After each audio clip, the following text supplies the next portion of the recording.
Paraules salades, un podcast de la Fundació Barcelona Capital Nàutica i la Mar de Llibres. Benvolguts mariners i marineres i atraferits, amants dels nostres mars oceans, al segon episodi de Paraules salades. Avui tenim el privilegi de parlar amb la Gemma Calduch, que acaba de publicar Si sabessis del mar com et bonica amb la Magrana. I per a qui no ho sàpiga, la Gemma és llicenciada en Ciències de la Informació i ha treballat com a creativa en agències de publicitat. I Si sabessis del mar com és bonic és la seva primera novel·la, o sigui que quina forma també de començar.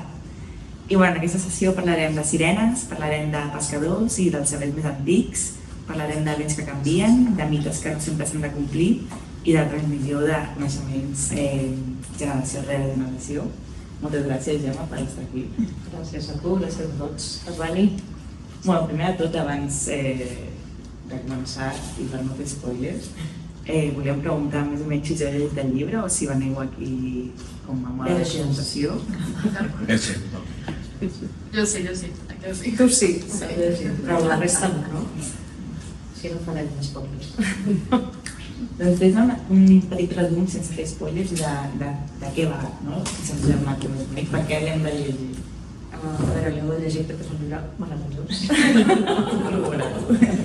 No tinc àvia, però sí, si us voleu emocionar, si voleu gaudir i patir amb el mar, perquè al final el mar és molt bonic, però fa molta por, no? El mar se't pot capgirar en qualsevol moment i allò que havia començat una tarda meravellosa amb un mar pla, de sobte hi ha onades, de sobte hi ha vent, doncs aquest llibre és una miqueta així, només que comença amb una gran tempesta, no? És la història d'un poble de pescadors, deixat de la mà de Déu, que malviu a base de peix, perquè ells, quan comences no saps per què, però viuen en un hivern etern, fa molt de fred, el mar sempre els és hostil i aleshores ells només es poden alimentar del que treguin del mar. I els hi costa moltíssim pescar.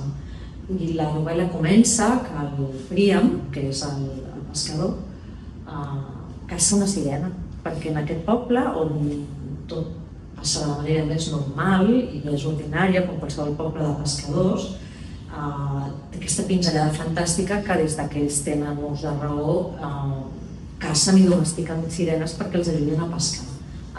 Funcionen com una mena de gossos d'atura per treure el peix a les xarxes. I la novel·la, el punt que posa en marxa la novel·la és que cacen una sirena després de 5 anys de no trobar-la, perquè no saben per què, però les sirenes d'alguna manera sembla que han desaparegut dels mars.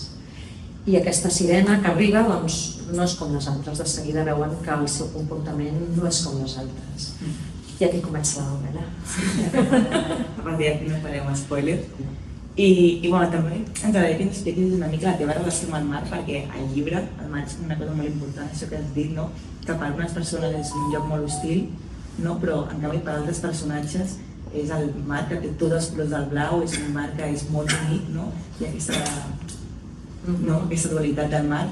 Quina relació tens tu amb el mar per escriure d'aquesta forma? Bueno, jo soc mediterrània, no? Com tots els que estem aquí, i per mi el mar és importantíssim. No concebeixo viure en un lloc on no hi hagi mar. No sé com s'ho fan els de la meseta, veritat, perquè quan he anat cap allà he pensat cap on he de mirar, o sigui, l'orientació de Barcelona, que de seguida sé on està el mar, no? El mar em dona repòs, el mar em dona vida. Amb els meus fills, quan eren més petits i em veien molt nerviós, em deien mama, has d'anar al mar. Per mi està la meva filla, que pot donar fe. Deien, has d'anar al mar, perquè d'alguna manera doncs, allà del mar, sentia les ones i realment em calmava. I els personatges de la novel·la, per ells el mar no té aquest sentit lúdic que li donem nosaltres, que som habitants del primer món, no? Que estiguem a Torallola, prenem el sol, gaudim del mar. Per ells el mar és patiment. És una miqueta com pensem en els nostres besavis, no? La meva àvia, hi ha joves que no gaudien del mar. Això d'estirar una tovallola i gaudir del mar i viure de cara al mar és bastant modern. Barcelona, de fet, vivia d'esquenes al mar. Tot això dels passejos i tot això és molt nou. perquè el mar es veia com una font d'aliment, però no de gaudi. I per ells el mar tampoc és gaudi, perquè aquest poble una miqueta tens la sensació que estan a l'edat mitjana, que no ho estan, no faig spoilers, però el llibre comença dient en algun lloc dins de molt de temps. Sí, sí. El que passa que a mesura que aneu llegint tindreu la sensació, us oblidareu d'aquesta frase que jo he dit per situar-vos, no? Per donar-vos les coordenades, i us oblidareu perquè tindreu la sensació que esteu al nostre passat i potser no ho esteu. Sí, tenia 5% aquesta sensació de que estàvem al nostre passat i m'havia oblidat d'aquesta frase. No, però sí que es va veient al llarg de la història com petites restes com d'un passat, no? Com això que em comentava abans de que hi ha molta tradició clàssica, no? Surt un mite de l'Odissea, surt alguns dels personatges en Príam, en Pilós, no?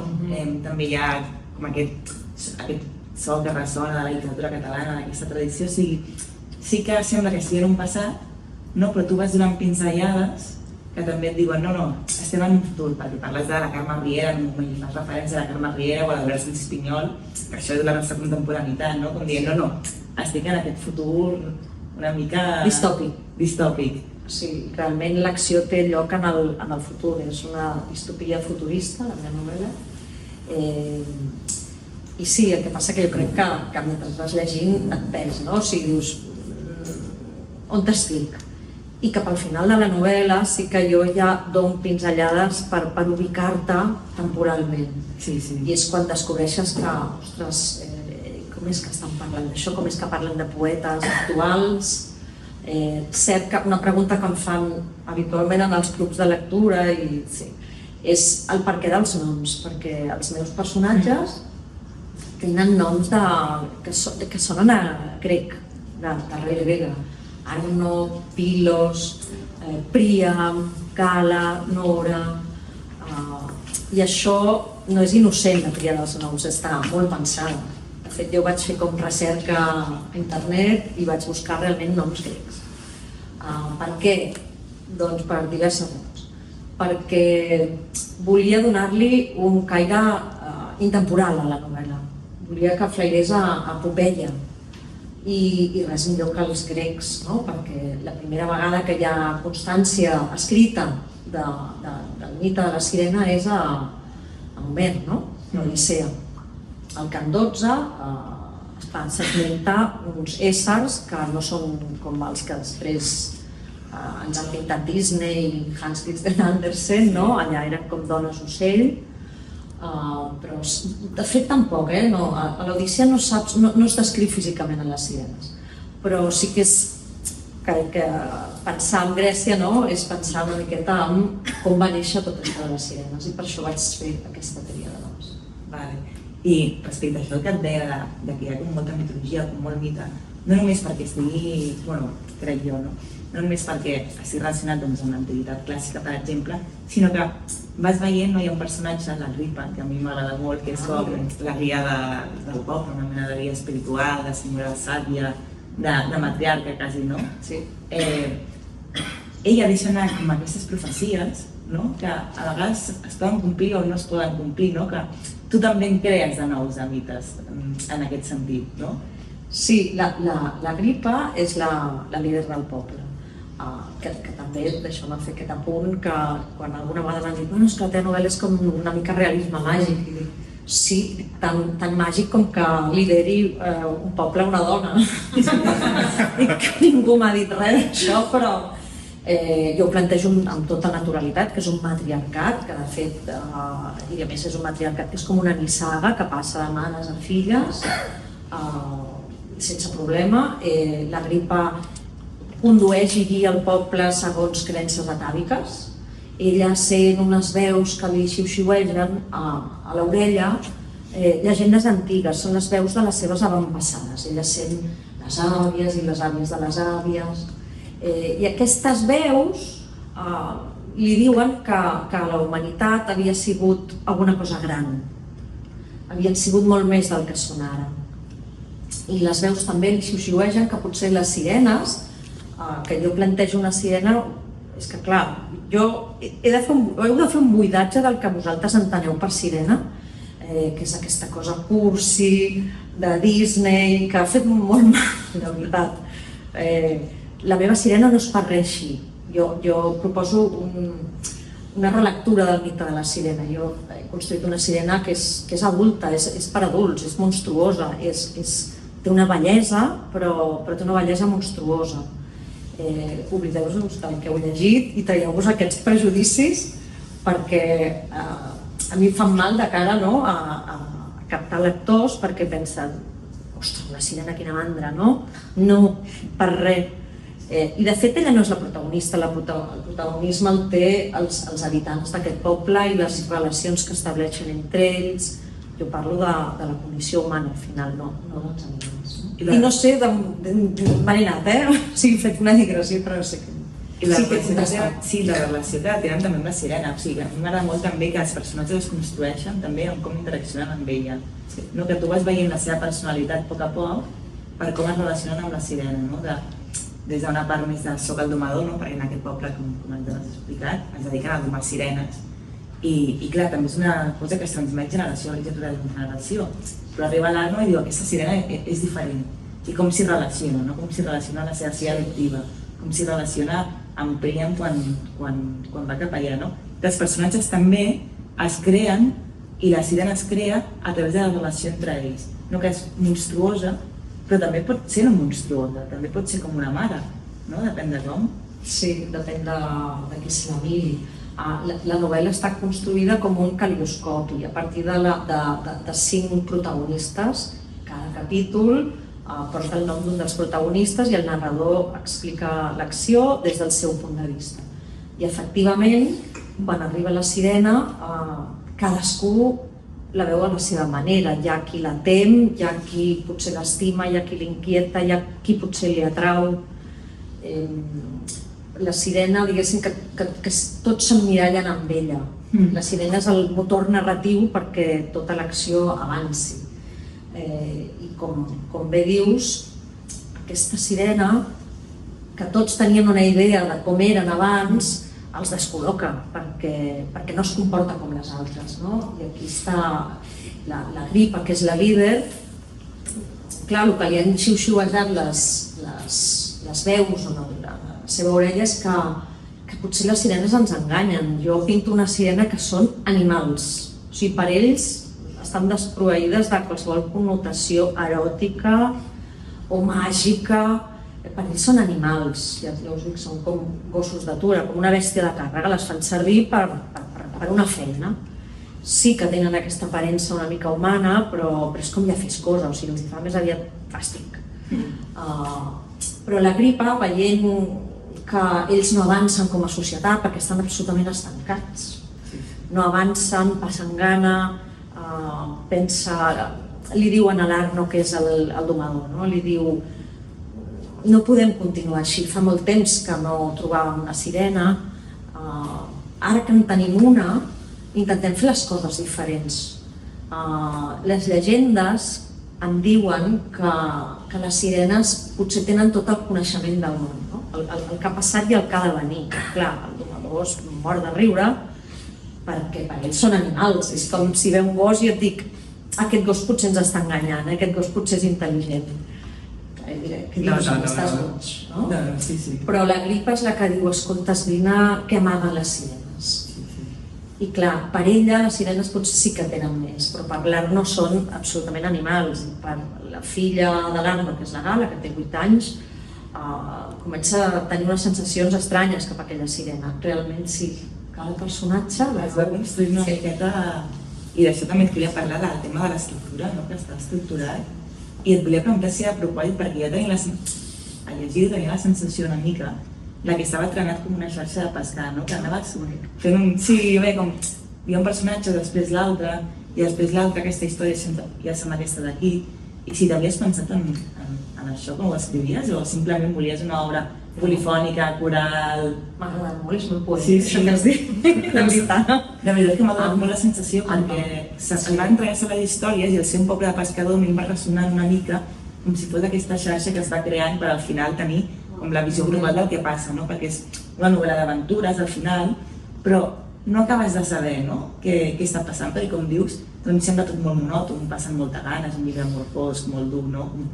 Que surten rates i les rates són un aliment per la gent del poble, no? Però a mesura que va avançant vas tenint com aquesta idea més global, més de plenitud i... Doncs m'agrada molt. Sí. No ho havia fet conscientment, sí que la història es va trenant a través de les veus de tots i sí que és molt bonica aquesta imatge de la xarxa. El que sí que potser jo tenia al cap més que una xarxa és que la narrativa, les veus, la prosa, respira una miqueta com una onada de mar, no? Sí. Lenta, que et va atrapant, que se sumen, no? Les veus com onades. Això sí que jo pensava molt amb com respira el mar. Com respira el mar, i quan el mar està enfadat com respira, i ara faré un capítol enfadat, i ara faré un capítol que estigui tranquil, no? Perquè aquell dia el mar està tranquil. I d'alguna manera sí que el caràcter, no el caràcter, però com se senten un bon dia la gent del poble, doncs es veu molt influït per com està el mar aquell dia. Sí. Si el mar està tranquil, ells estan tranquils, si el mar està enfadat, realment els efectes s'emmirallen molt amb el mar. És que per mi hi ha com aquesta relació entre sirena, mar i poble, que estan tots entrelligats, i és això, que hi ha capítols que són supertranquils i hi ha capítols que és com si la mar estigués superarribada i que no pots deixar-lo estar i dir, ostres, m'agafarà com una cosa aquí. I, bueno, parlem una mica dels personatges perquè els coneguin. Perquè són uns personatges... Sense spoilers. Jo crec que és val més la pena del llibre, són uns personatges molt estranys. Sí, són uns personatges que són molt foscos, que són molt primitius, que són molt, bueno, molt forts. Però estan molt endurits perquè és una vida molt dura i és que nosaltres potser els valorarem amb els nostres ulls de cara després ens anem a un restaurant i ens ho passem molt bé i ens abriguem, però quan passes fred, quan passes gana, doncs no pots estar de moltes filosofies ni de pensar molt, ai, és que això que m'ha dit, això que m'ha fet, no, diguéssim que la urgència de sobreviure passa per davant de tot. I no puc estar molt de pensar que potser això que he dit m'he passat i t'ha sabut greu, no? Són gent ruda, realment, són gent de mar. Sí, però... De mar dels d'abans. Sí, de mar dels d'abans, però tenen aquest transform també molt humà al final tot. A mesura que els vas coneixent, dius, sí, són així, però en el fons també tenen una part molt humana, molt més propera. Absolutament, clar, tenen cor i una de les feines com a escriptora és repelar aquestes capes de sal que tenen tots per trobar el seu cor i perquè ells es puguin expressar, perquè m'han dit, gent que m'ha llegit, que és una novel·la com de silencis, que parla de la incapacitat de comunicar-nos els uns amb els altres. La sirena, sabeu del cant de la sirena, no? La meva sirena no canta ni parla. La sirena està silenciosa i d'alguna manera aquest silenci impregna tota la vida del poble. Tothom és d'alguna manera silenciós amb les seves emocions, els seus sentiments, pateixen però no ho manifesten, no ho diuen. I a poc potser la sirena és un desllorigador d'aquesta manera de funcionar. No ho sabem, potser sí, potser no. Però sembla que va per aquí la cosa. Sí, al final la lliga és una història d'amor, no d'amor romàntic, d'amor de parella, que estic molt estic enamorat de tu, sinó que és una història que, tot i aquest silenci, tot i aquesta absència, hi ha una cerca d'amor de diferents formes, de l'amor paternal, de l'amor filial, d'aquests tipus diferents d'amor, i veus com els personatges a poc ho van cercant, però d'una manera molt tímida, ho necessito, però ho faré d'aquesta forma, i on s'expresso l'amor d'aquesta forma. Però sembla que no t'estic expressant amor. I al final te la llegeixes de novel·la i dius, és una novel·la que l'amor és el tema principal, encara que no ho sembli. O un dels temes principals, o un dels conflictes, per dir-ho d'alguna manera. Sí, la novel·la té... Jo crec que és una novel·la de capes. Cadascú hi trobarà el que vulgui trobar-hi. Qui vulgui trobar aventures, hi trobarà aventures. Qui vulgui trobar amor, hi trobarà amor. Qui vulgui trobar-hi una defensa del medi ambient, hi trobarà. Jo quan la vaig començar a escriure em preocupaven unes coses La vaig començar a escriure fa 13 anys. Vaig escriure 20 pàgines i la vaig deixar tancada en un calaix. I quan la vaig començar a escriure em preocupaven unes coses. I quan la vaig agafar al cap d'uns 9 anys, me'n preocupaven unes altres. I aquestes noves preocupacions, com el paper de la dona en la societat, què estem fent amb el medi ambient, la nostra relació de paradora amb la natura i amb els animals, tot això ho vaig anar posant. I la Borges, per suposat. Sí, sí. I la maternitat, que quan vaig presentar el llibre, em va presentar la Llucia Ramis i em va fer una pregunta que va deixar descol·locada. Em va dir, bueno, en algun moment hem de parlar de la importància que té per tu la maternitat. I jo vaig dir, però què dius? Dic, per què ho dius? Diu, home, perquè és molt important a la teva novel·la, tots els personatges es veuen travessats d'alguna manera pel problema de la maternitat. Hi ha qui perd un fill, hi ha qui no té mare, hi ha qui vol un fill però no el té, hi ha qui és adoptat i no se l'estima. Dic, ostres, doncs ara que ho dius és veritat. Sí. O sigui, hi ha temes que jo, com a autora, tampoc n'era conscient. Clar, no te n'adones com ho escrius. No, després, a força de parlar-ne, doncs jo l'he anat intel·lectualitzant la novel·la. Clar. I sí que, arrel de les preguntes que em fan els meus lectors, doncs dic, tens raó, però jo no soc conscient de tot això. Clar, jo no ho havia vist tant com la maternitat, potser ara que ho dius, doncs... Sí, he fet més el clic, o sigui, jo hi ha més com aquest tipus de cerca de l'amor i de la maternitat ho hi ha més com una cosa de transmissió, no? De que a la novel·la, el fet que estigui ubicada en aquest espai que és futur però que sembla temporal, que sembla del passat, també hi ha un problema de transmissió de coneixement. Absolutament. I això sembla que s'hagi d'acabar o no ho sabem, no? Què passarà amb aquest coneixement i el problema d'això del filiatge, no? També, llavors ho veiem més com des d'aquesta perspectiva dels sabers del poble, sembla que puguin arribar a la seva fi en algun moment, però no hi ha una preocupació excessiva per això. O sigui, la hi ha en un principi, però... Qui li preocupa és a la líder del poble, o sigui, els habitants estan preocupats per menjar, per sobreviure, per arribar al dia de demà. A qui li preocupa tot això que dius del saber i del que s'ha perdut, perquè en aquest poble no hi ha llibres, el saber que tenia la humanitat s'ha perdut absolutament, no hi ha una Wikipedia on puguis consultar i dir, a veure si això ho hem fet així, tot aquest saber acumulat s'ha perdut. I com he dit abans, doncs es guien segons creences atàviques, no? La ciència hi juga un paper gairebé nul i la líder del poble sí que està preocupada per això, no? Pensa que no van bé, que realment no van bé.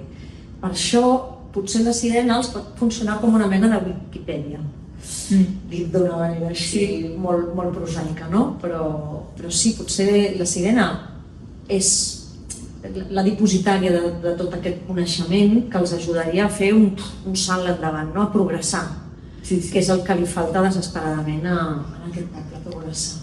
Sí, de fet, m'ho he passat al principi, no faig spoiler. Sí, però diu això, que la sirena pot portar al progrés, però nosaltres ens trobem una sirena que no és així perquè al principi no faré spoiler, està tancada en una bassa. Sí, clar, la veritat és que la novel·la, la sirena la tenen tancada en una bassa perquè abans que pugui començar a treballar per ells l'han de domesticar i això requereix un temps. Un temps que mentre l'estan domesticant no pot treballar. I clar, ella està tancada.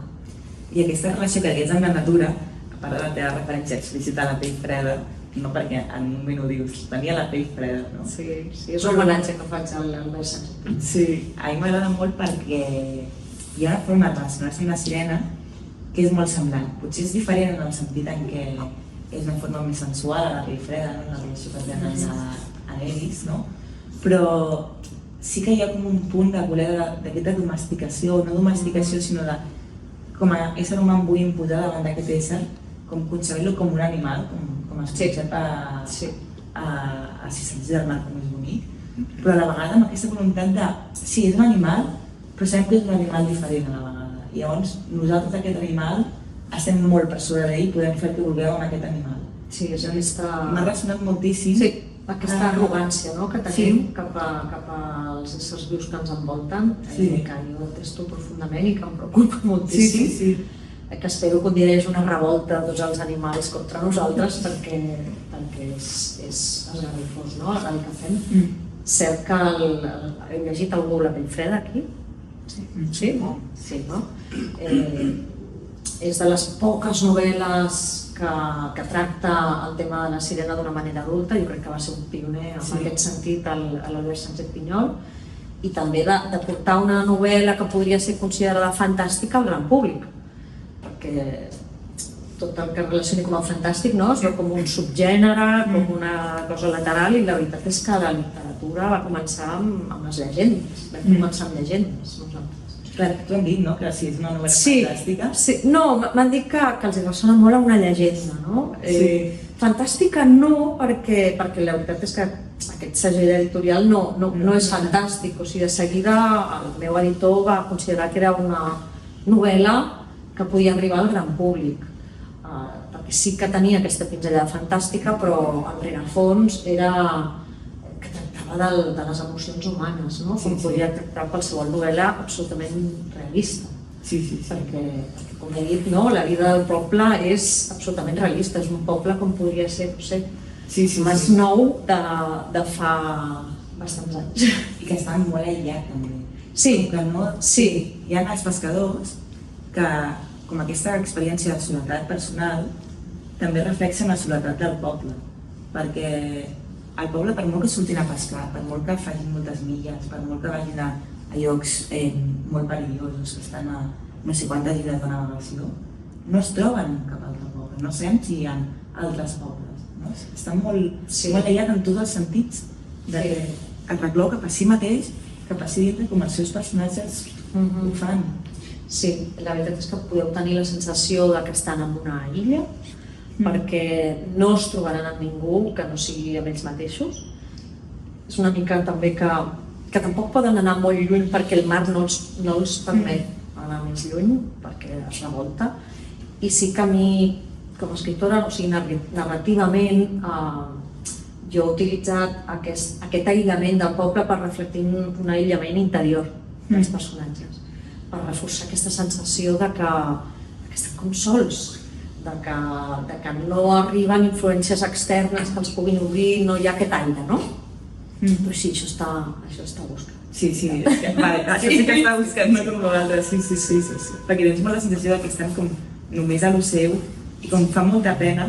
Bueno, deies en una entrevista que la gent et deia que acabava plorant amb la novel·la. Uau, sí. I jo plorant, no ho sé, però amb una profunditat, un profund sentiment de pena, sí que he acabat, no? Sí. Vaig llegint la història. S'han emocionat molt, però no vull espantar ningú perquè hi ha llum al final del túnel. Jo veu una visió al final esperançadora. Comença com amb ombres, però bueno, la vida són llums i ombres, no? I jo intento acabar amb una mirada optimista, positiva, que ens en sortirem, perquè ens n'hem de sortir. Però sí que al principi, doncs, navegareu per mars complicadets. Això sí que ho puc dir. Sí. Una altra cosa de la que em volia parlar és sobre la qüestió dels sabers mariners, que a mi m'ha encantat, o sigui, et preguntava, al principi això, quina relació tenies amb el mar, perquè has hagut de fer, si no la tenies, molta recerca també en el sentit dels vents. Si hi ha aquest vent vol dir que farà això, si hi ha aquest altre farà això altre, no? A mi m'ha agradat molt donar aquest punt que el mar sí és un personatge més, però també el coneixement sobre el mar, que és un coneixement real, és un coneixement bonic, és un coneixement que ara doncs mirem el meteocat al mòbil i ja sabem quin vent farà o si hi ha una tempesta o no. I això que deia abans, aquesta transmissió del coneixement, això potser no ho planteges com que expert, no hi ha com ningú que sigui l'encarregat de saber el temps, però a mi m'agrada molt com ho expliques. Sí, jo no navego, no soc marinera, el meu pare sí que ho era, estimava profundament el mar i sempre que podíem anàvem al mar i ens portava al mar i passàvem temporades molt a prop del mar. Ell tenia vaixells, cavallers, no sé, sempre estava pujat a un vaixell, que la meva mare patia moltíssim perquè era l'antítesi, aquí l'Adolfo pot donar fe, la meva mare tenia molta por del mar i no volia que pugéssim mai a cap vaixell, perquè tenia molta por que ens passés alguna cosa, perquè el meu pare potser era una mica imprudent, però sí que ens va transmetre aquest amor pel mar i aquesta necessitat d'estar a prop del mar. Ell havia fet barbaritats com una Zodiac de Barcelona a Mallorca, però sense brúixola ni res. De fet, els van haver de rescatar perquè es van perdre enmig del mar, realment, i els van haver de rescatar. I per escriure el llibre sí que vaig haver de fer una miqueta de googlejar vents, com funciona això. No he llegit literatura marinera, però sí que vaig haver de fer una mica de recerca perquè hi ha capítols que passen a dalt de l'arco. No vaig voler posar molt l'accent en això perquè dic, és que jo no puc parlar del que desconec, però sí que potser miro més el mar des de terra, i el temps des de terra. I un dels fets que el sorprèn al Príam, que és diguéssim com el cap dels mariners, és que ja no sap entendre els senyals del temps, que els senyals que amb ells sempre li havien dit com funcionava tot, s'havien tornat bojos, no? Que les orenetes ja no volaven del cantó que volaven, que el vent que presagiava no sé què ja no ho presagia, i això ell veu que aquí s'està coent alguna greu, perquè un canvi en els elements atmosfèrics és sinònim de que una cosa greu està passant, no? Sí. I per ell això és un senyal d'alerta de que, no sé, que potser aquesta sirena que han pescat, potser està passant aquí alguna cosa. Sí. No, és que el tema de la sirena, a mi m'agrada molt el llibre. Ai, de gràcies.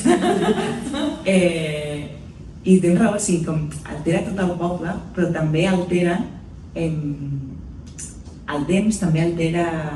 Bueno, hi ha un personatge molt interessant, que no farem spoilers. Intentem no... A mi els personatges d'això són molt foscos, però tenen un punt molt... No, i la capacitat d'aquesta màgia, no? Potser dir-ho màgia perquè... Potser no és fantasia, no? Però com aquesta màgia... Un punt inexplicable. Un punt inexplicable com de... Ostres, mira, ara passa això, penso això, passa l'altre. I dona com un toc molt diferent al llibre. O sigui, com tu vas llegint, és una novel·la d'aventures, és una novel·la realista al final. Però té com aquest punt que van sortint coses màgiques o coses inexplicables que et fan canviar totalment com aquest pacte que tu tenies amb el llibre. Sí. No? Que tu tens un pacte en un principi de, vale, sí, apareix una sirena, però bueno, la sirena és un peix. No hi ha res de diferent aquí. I arriba un punt que no direm com, però això comença a canviar i també és com molt interessant. No? Sí, perquè primer volia plantejar una novel·la totalment realista, però és que al final hi ha una sirena, alguna cosa havia de passar.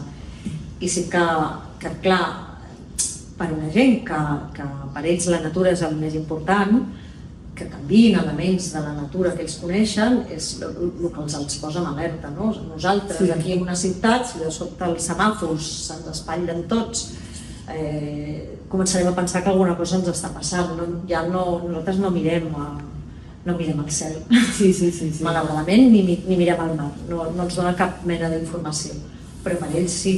I si aquestes coses comencen a comportar-se de manera estranya, doncs aquí està passant alguna cosa. I sí que jugo amb aquests elements per tenir-vos lectors enganxats.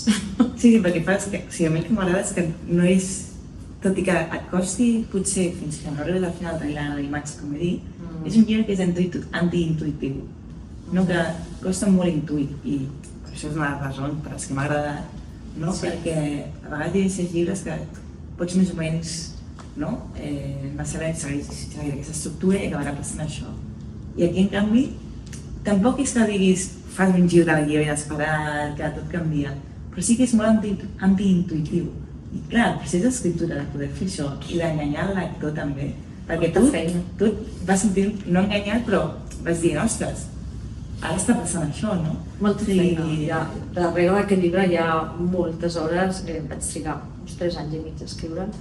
Hi ha molta feina perquè realment fer un llibre fàcil és fàcil. Fer un llibre que és obvi seria molt fàcil, la veritat.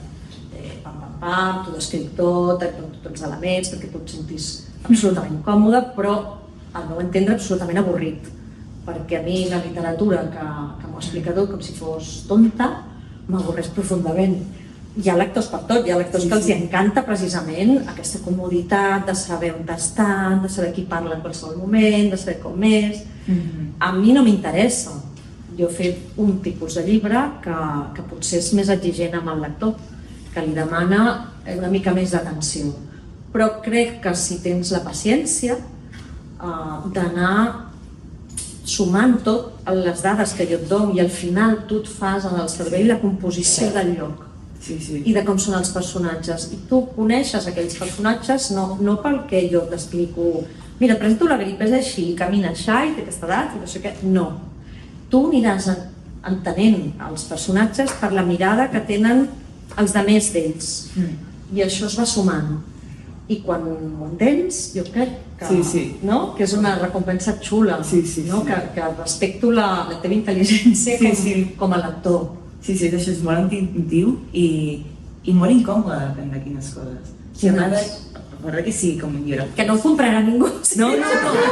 Incòmode en el punt positiu de que a tu com a lector et fas sentir incòmode a vegades en depèn de quines situacions o de quines escenes. Que per mi la literatura ha de generar també aquest punt de que no tota o sigui, a mi també m'agrada llegir novel·les que són fàcils quan estic cansada a mi m'agrada com aquest tipus de literatura també moltíssim però sí que tens aquest punt o té aquest punt que a mi m'agrada la literatura que és que et fa dir, ostres, això potser no està d'acord amb la meva moral, no m'ha dit d'alguna forma o no m'acabo de veure bé. I no és que tot el llibre sigui així, no us penseu que és un llibre incòmode de llegir, al contrari, però vas donant aquestes pinzellades d'unes relacions que van tenint els uns amb els altres que dius, ojo, saps? Però és que la vida és incòmoda, no? Sí.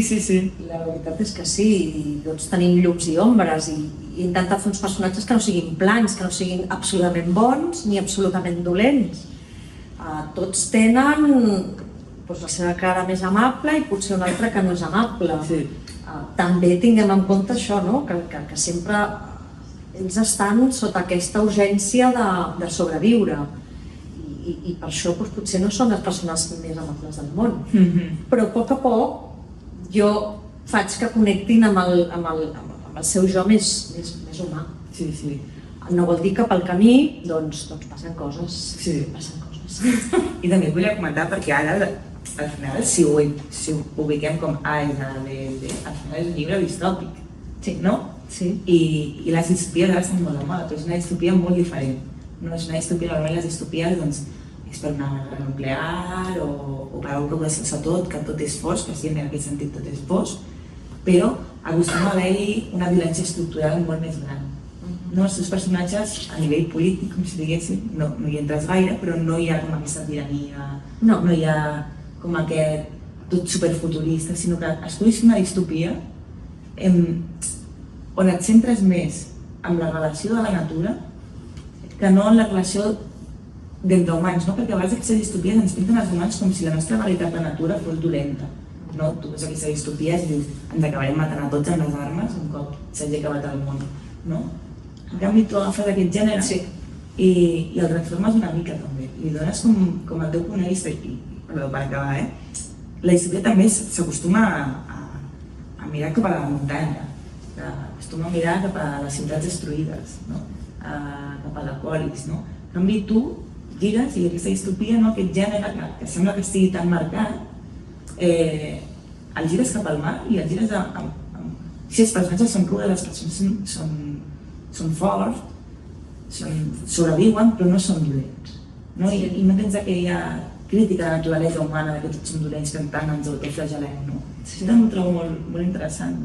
Sí, la veritat és que hi ha una harmonia en el meu poble. Viuen en harmonia, no veuràs ningú rebel. Són força obedients, la veritat, de les normes que els hi posa la seva líder. Tots creuen bastant.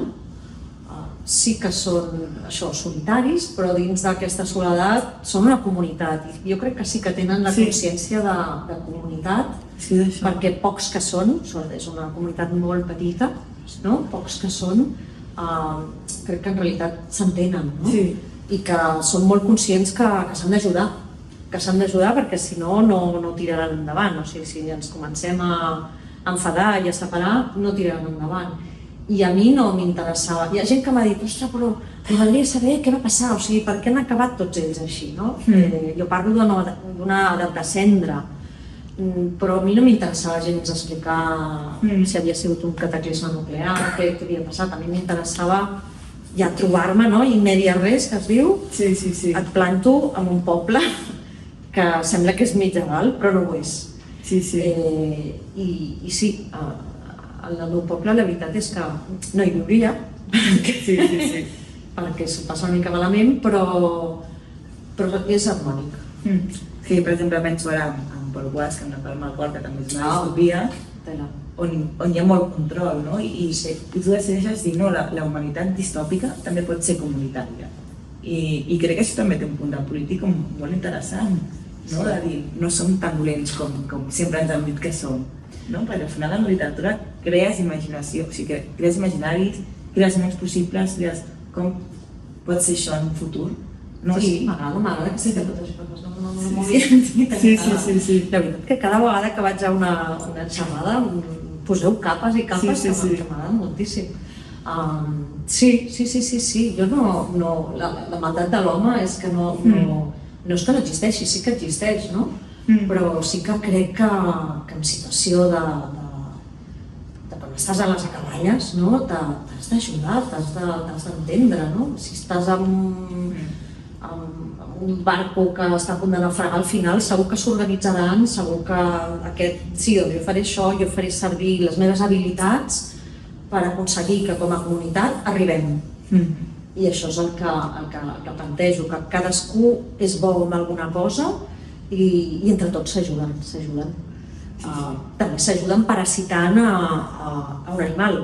O sigui, potser tota la maldat la centren en el maltractar en un animal i també poso l'accent en el que passa a tot arreu i a tots els pobles, i a els pobles més que en una ciutat, que és la intolerància al que és diferent.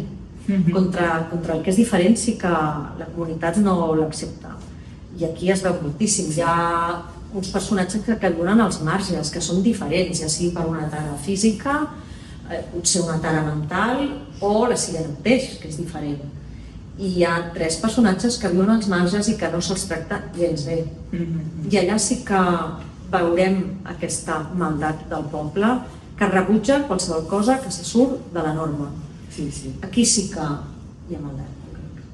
Ja parlem una mica, si no ens queda el temps de sobre.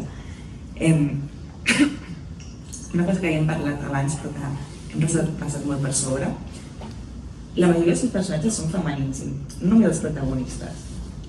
També hi ha homes, Sí, però tenen molta més importància els personatges femenins. Les mares de, les dones de, no? Això també és a propòsit?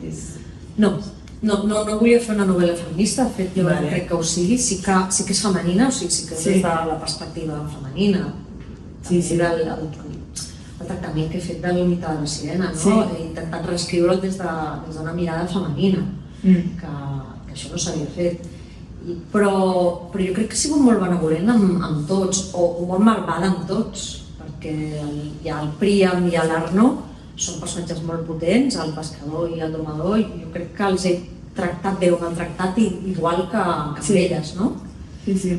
Però sí que és cert que el veus més... Hi veig moltes dones, en general. Homes que m'han llegit s'han estat com molt, com molt còmodes, s'han sentit molt identificats, potser ells s'han identificat més amb els homes. Clar, això també pot ser, que llegeixes tens com una... et fixes més en unes coses o en unes altres. Hi ha una certa literatura que s'està fent des de fa un temps, escrita per dones, que realment es carrega molt els homes.